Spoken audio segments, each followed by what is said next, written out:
All right, we're back for me reacting to my old fan fiction. Now we're on to chapter two. I know chapter one wasn't the most exciting.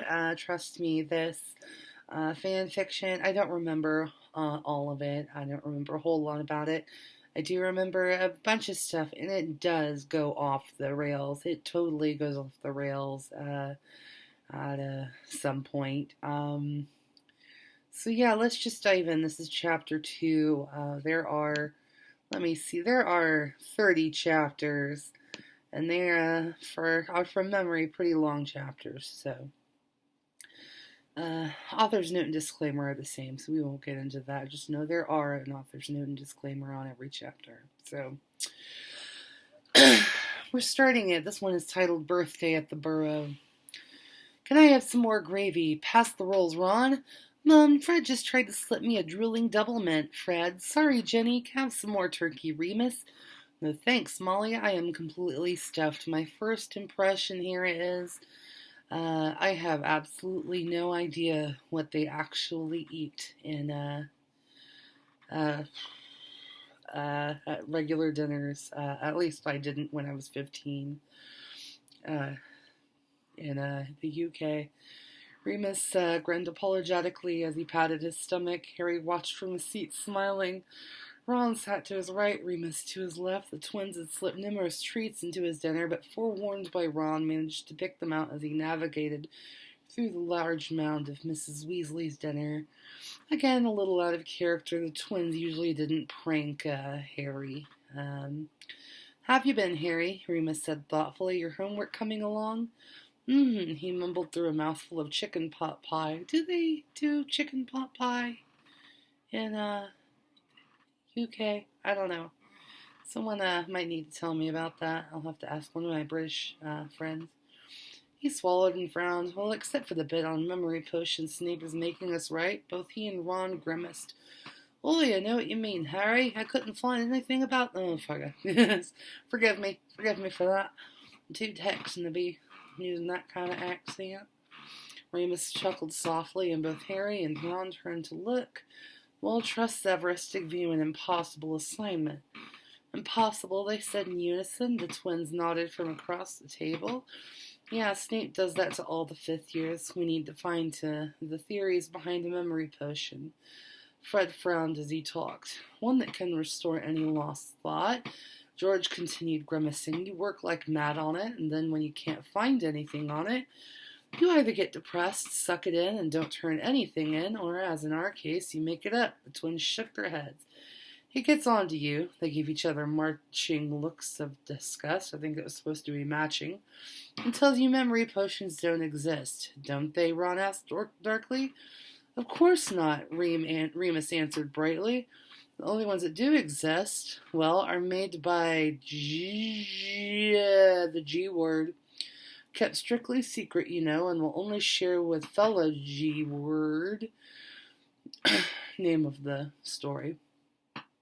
Other than that, all recipes are gone to dust or too dangerous to try. He shrugged. I guess that is his idea of fun. What with the owls coming up?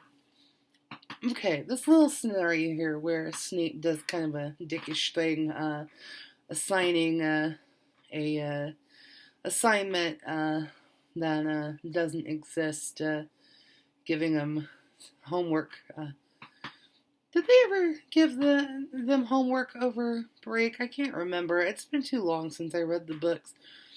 I think they didn't they? I can't remember.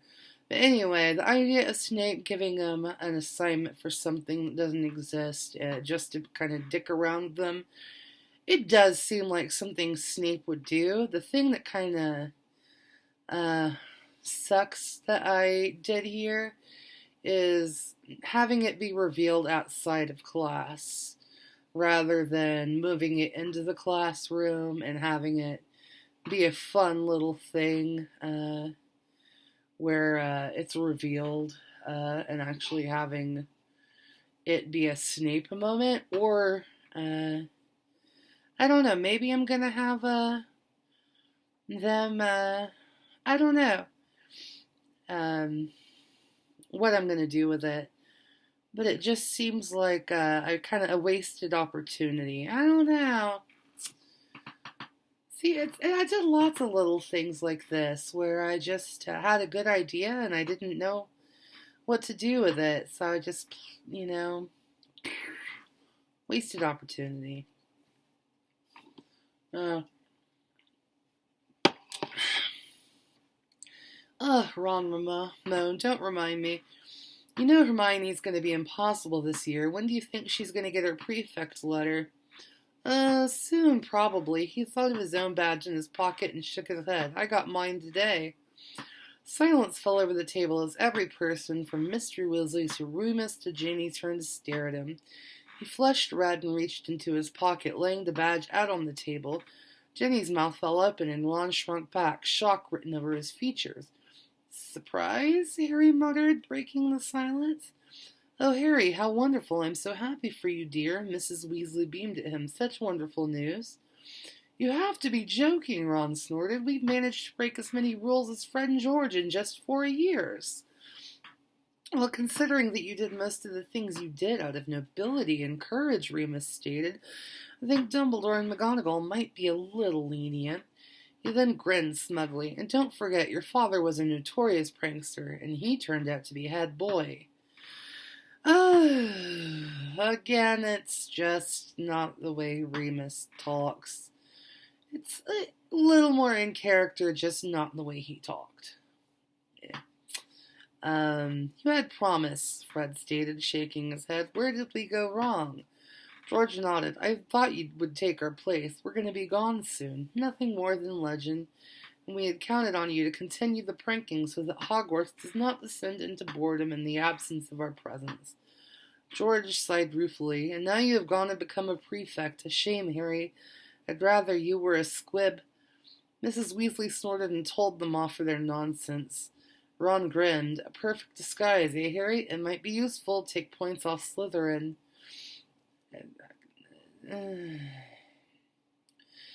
A tranquil look passed his face. Every side needs its spy. Harry grinned as the twins laughed raucously. Yeah, he said slowly, who would suspect me after all? Besides Malfoy and Snape and McGonagall and probably Dumbledore, even though he wouldn't care. Okay, now that's funny. That's actually pretty funny. 15-year-old me calling out Dumbledore for not giving an F, not giving a rat's ass about Harry pulling shit. I love that I called Dumbledore out even then. And this was before people were calling Dumbledore out. So that's good. Good on you, 15-year-old Meg.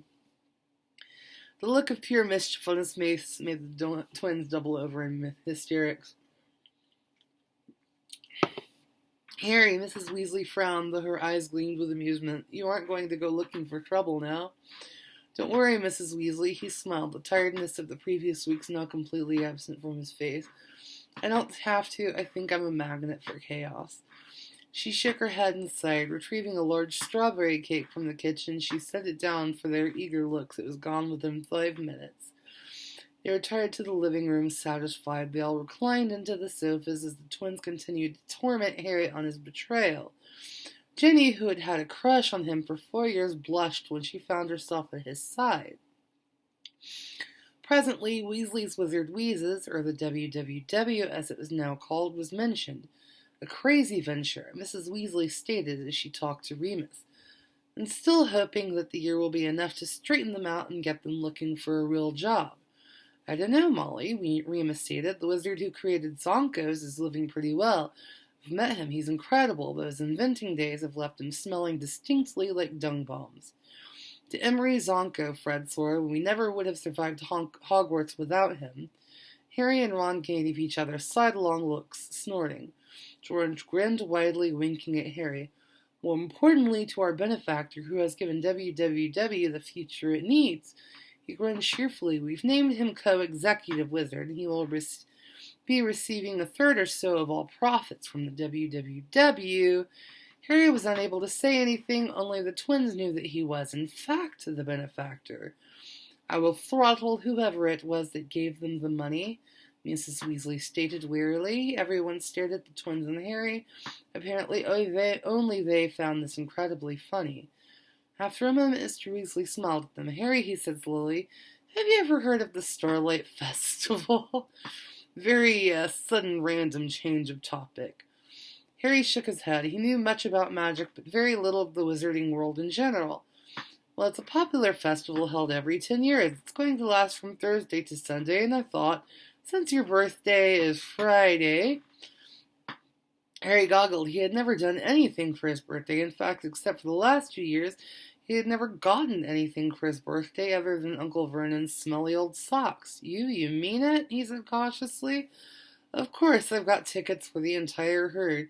We'll even be meeting Bill and Charlie. Charlie is exhibiting young dragons, and Bill is working with Gringotts to exchange currency.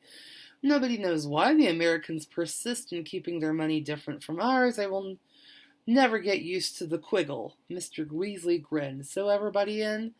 Everyone shouted happily. Since the festival was held only once a decade, Ron had never been either. The twins remembered a trip from when they were 8, and Mr. and Mrs. Weasley were shouting, looking at each other starry-eyed. Suddenly Harry thought of something. Oh, Remus, you won't be able to go, will you? The full moon was Friday. No, that is quite all right, though. I don't think I could have gone anyway. Gee, words run the place, and unfortunately they really aren't too fond of werewolves. Why not? Harry asked. Remus shrugged. Well, most G clans dislike us for the obvious reasons, disturbing their place in the forest and sometimes harming their camp. Some of them, though, well, after so many years among the forest creatures, some G-words inevitably fell in love with the ones that lived there, centaurs. Okay. So we'll end there with me having randomly mentioned some sort of traveling festival that has something to do with traveling folk, and apparently there's something to do with centaurs and the traveling folk falling in love with centaurs, and I don't know how this connects to Remus being a werewolf, and why Remus is feeling the need to tell this story about how they don't like werewolves, and I'm very confused all of a sudden. Yeah. So yeah, we're going to stop there, and I'll get on with part 2 of chapter 2 of Harry Potter and the Curse of the G-Word. So thank you again for watching. Bye-bye.